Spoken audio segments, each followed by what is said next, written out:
At the summit of Mount Hermon, 9,232 feet above the Levant, sits an Israeli military intelligence installation.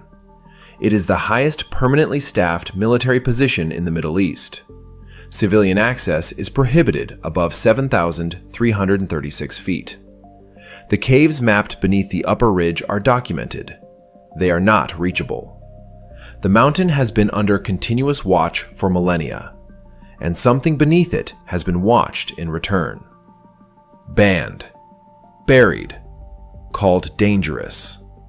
3 councils across 3 centuries made deliberate decisions to remove a single text from the accepted canon.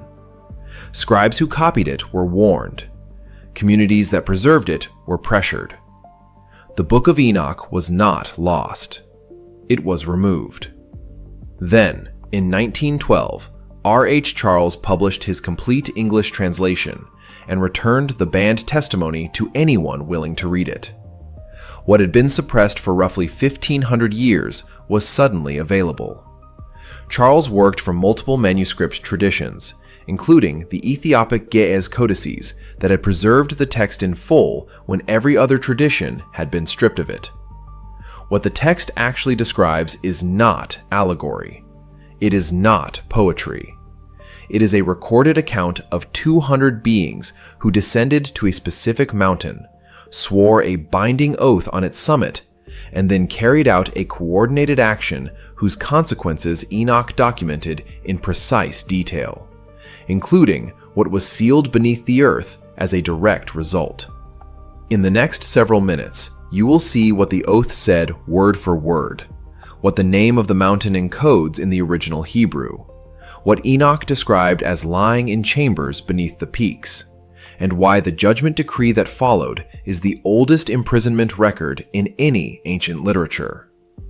If forbidden biblical history is what keeps you searching, hit subscribe. Every week, we surface what was buried. The oldest surviving manuscript witness to this account is found in the Dead Sea Scrolls collection, specifically the Aramaic fragments catalogued as 4Q206, housed at the Shrine of the Book in Jerusalem and first formally analyzed by Dr. Yosef Milik in his 1976 Oxford publication. The passage corresponds to what later Ethiopic tradition renders as the 6th chapter of the first book of Enoch, verses 1 through 6. The translator whose English rendering remains the academic standard is Dr. Michael Knibb, whose 1978 Oxford edition worked directly from the Ge'ez manuscript tradition held in Ethiopian Orthodox collections. The text names Semjaza as the chief leader. It lists 200 watchers organized by rank, each assigned over a group of 10.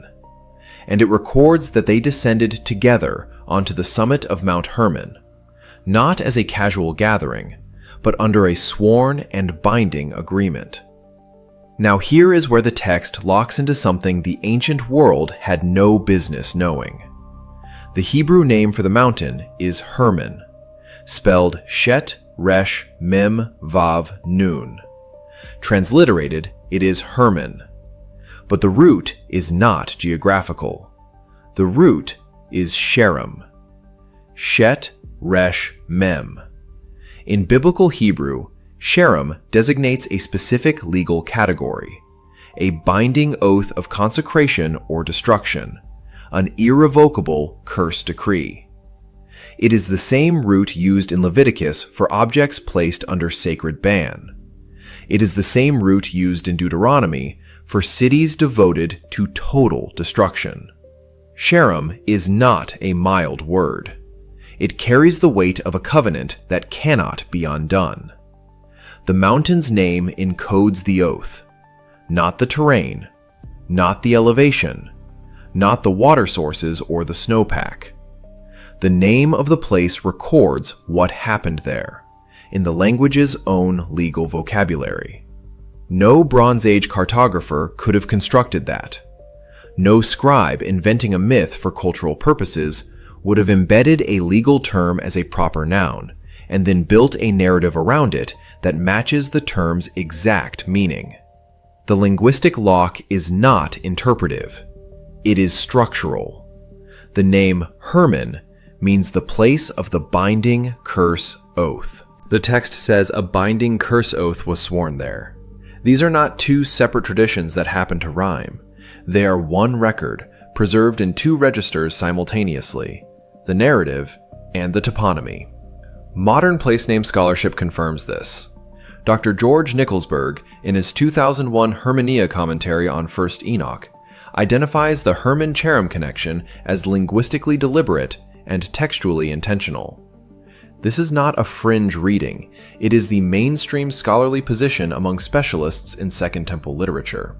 And then consider the direction of causation. The mountain was not named Hermon because someone later decided the story sounded like Cherem. The text is explicit. The Watchers chose this summit first. They swore the oath there, and the name became the permanent record of what occurred. The mountain was selected before the oath. The oath made the name permanent. The name is the oath, fossilized in Hebrew phonology, sitting on maps today, visible to anyone who knows the root. That is an impossible knowledge problem for any theory of pure mythological invention. A fabricated story does not encode its own legal framework into the proper noun of its primary location, in a way that holds under philological scrutiny 3,000 years later. But the oath sworn on that summit was only the opening entry in Enoch's record. What he documented next, what he described as lying beneath the mountain itself in sealed chambers below the rock, is where this account moves from linguistics into something that has no comfortable explanation. The text that describes what lies beneath the mountain is held in the Bodleian Library at Oxford University. Manuscript number MS Bodley Or 542. Collected from the Ethiopian highlands. Translated by Dr. Michael Knibb in 1978, whose Oxford edition remains the standard reference for 1st Enoch scholarship today. The passage, drawn from the 18th chapter, verses 13 through 16, does not describe a vision. It does not describe a dream. Enoch records a physical tour. He is walking. He is looking. And what he sees beneath the mountains are sealed shafts descending into what the Ge'ez text calls abyss of fire. That phrase demands unpacking. The Ge'ez term is not a poetic flourish.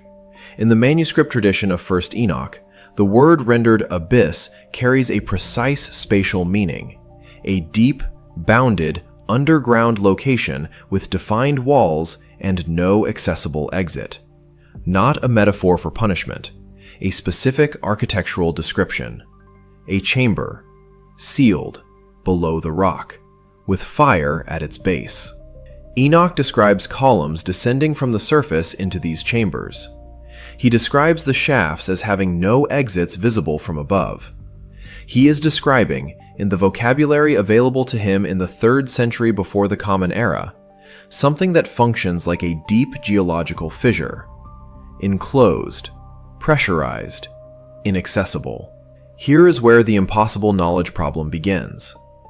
The Dead Sea Transform Fault, one of the most significant active fault systems on the planet, runs directly beneath the base of Mount Hermon. This is not disputed. The United States Geological Survey has documented the fault's path in detail. It is a left lateral strike-slip fault, meaning the rock on either side moves horizontally past itself, creating vertical fracture networks that descend thousands of meters into the earth.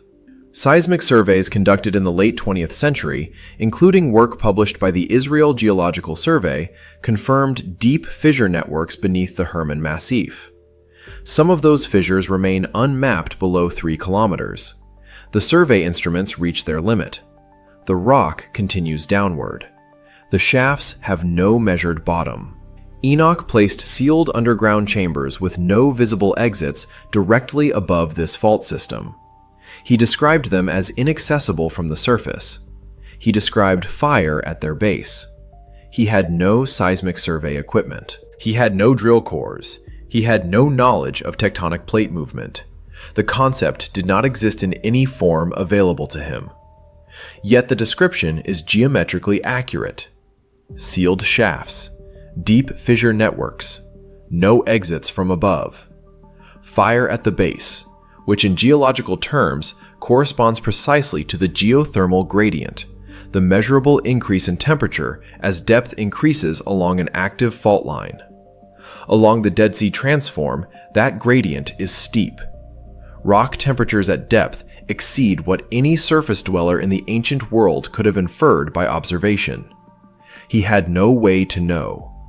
Yet he placed the prison exactly there, described its architecture with structural precision, and named what burns at the bottom. And this is where it gets disturbing, because Enoch does not stop at the architecture. He names the prisoners inside.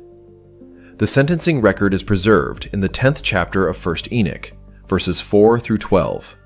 The same manuscript, MS Bodley Orr 542, Nibbs 1978 Oxford translation. This is not a secondary account. This is Enoch recording the direct command issued from above, the precise decree that ordered the binding. The command is specific. Bind Semjaza, bind him and his associates. And the location given is not vague. The decree states, bind them in the valleys and under the hills. Valleys, hills, precise geography. The Ge'ez word translated as valleys in this passage is a term that carries the meaning of a low place between elevated formations, a geological depression, not a figurative lowland. The word translated as under the hills specifies subterranean placement, not beside the hills, not near the hills, beneath them, under the rock. This is a coordinate, written in the 3rd century before the Common Era, pointing to a specific type of terrain. What triggered the decree matters as much as the decree itself. The Nephilim, the offspring of the Watchers and human women, had filled the earth with violence. The text uses the Ge'ez equivalent of the Hebrew term meaning to corrupt through force. The violence had reached a threshold. The judgment was not preemptive. It was responsive. The Watchers produced something the earth could not contain, and the decree came as a direct consequence. Enoch witnessed the sentencing. He was present. He records it as testimony, not as mythology. He is a named witness to a legal proceeding, and the geography of the sentence is part of the official record. Now the modern match. Mount Hermon and its surrounding massif contain more than 40 documented cave systems. That number comes from surveys conducted by the Israeli Cave Research Center and published geological assessments of the region. 40 confirmed cave systems, and the deepest of them have not been fully measured. Exploration has been halted by shafts that narrow beyond human passage, by unstable fissure walls, and by the depth itself. The geology is not incidental. The Dead Sea Transform Fault creates precisely the kind of terrain the decree describes. Valleys between elevated formations, with subterranean chambers running beneath the hills. The fault has been fracturing and deepening this landscape for millions of years. The cave systems follow the fault lines. They descend along the same fracture networks identified in the seismic surveys. Some of them connect. Some of them end in shafts that continue below any instrument's reach. Enoch described the prison location as valleys and under the hills. The fault system beneath Hermon has produced exactly that terrain. Valleys carved by tectonic movement, hills formed by the same process, and a cave network running beneath them that remains incompletely mapped in the 21st century. He had no way to know the fault lines were there. No concept of tectonic geology existed in his world. Yet he placed the binding location with the precision of someone reading a survey map that would not be produced for another 2,000 years. But here's what makes this stranger. The text does not simply describe where the prisoners are held. It describes the mechanism of the seal itself.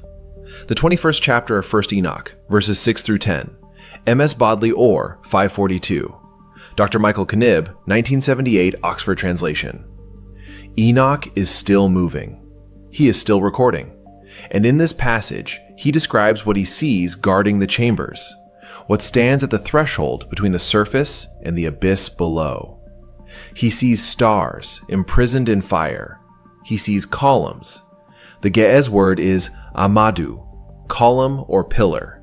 Not flame in the sense of open burning, not light in the sense of illumination, a structural feature, something that stands upright, something with form and dimension. Enoch is describing a physical object that also produces heat and fire, a pillar that burns. He is not using metaphor.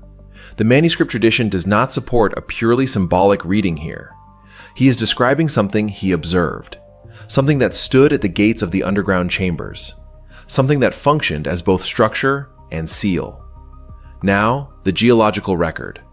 The Levant rift system, the broader tectonic structure of which the Dead Sea transform is the central feature, is lined with hydrothermal activity. Hydrothermal vents along rift systems produce exactly what Enoch describes. They are vertical, they are structural, they emit heat, gas, and in some cases, visible flame, where methane or hydrogen sulfide reaches the surface and ignites. Geologists call them hydrothermal conduits. They function as natural columns, upright, bounded, thermally active. The Israeli Geological Survey and broader Levant geological research have documented hydrothermal activity along the rift's length. Surface expressions of this activity, hot springs, gas seeps, mineral deposits, are measurable today at multiple points along the fault system that runs beneath Hermon's base. The ancients called them pillars of fire. Geologists call them hydrothermal conduits. Same phenomenon, different century, different vocabulary, identical physical description. Enoch toured these gates as a living witness. He walked the perimeter.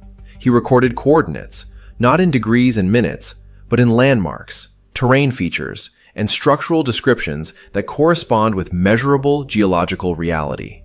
He was not writing theology. He was writing field notes. The impossible knowledge problem here is compressive. He describes structural columns of fire at the entrance to underground sealed chambers. He places them along a mountain whose base sits directly above an active hydrothermal rift system. He describes them as gates, as threshold structures with a defined interior beyond them. Hydrothermal conduits along rift systems are precisely that. They mark the boundary between the surface world and the pressurized, superheated geology below. No observer in the 3rd century before the Common Era had any mechanism to know that fire could emerge from the ground in column form along a fault line. Volcanic eruptions were known. Open lava fields were documented. But the specific phenomenon of a vertical hydrothermal conduit, a structural pillar of fire emerging from a sealed fissure network, was not part of any ancient geological framework. Yet Enoch describes it. With the correct orientation, at the correct location, with the correct function. The text doesn't stop there. The gates he described are still physically present today, and the question of what lies beyond them has never been answered. Israeli Unit 9900 operates at Hermon's summit right now. An intelligence base, restricted, sitting directly above caves that remain publicly unexcavated as of 2024. The Dead Sea Transform Fault running beneath that ground is not speculation. USGS documents it. The Geological Survey of Israel documents it. Both are publicly checkable today. Enoch's testimony and the fault line occupy the same coordinates. That is the standing fact. The seal he described, the binding place, the locked chambers beneath the mountain, is still in place, enforced now by a different authority. Different uniforms, same location. The mechanism Enoch recorded did not stop running. What does Enoch's testimony mean to you? Tell us below. Forbidden Biblical History surfaces here every week. Subscribe if that matters to you.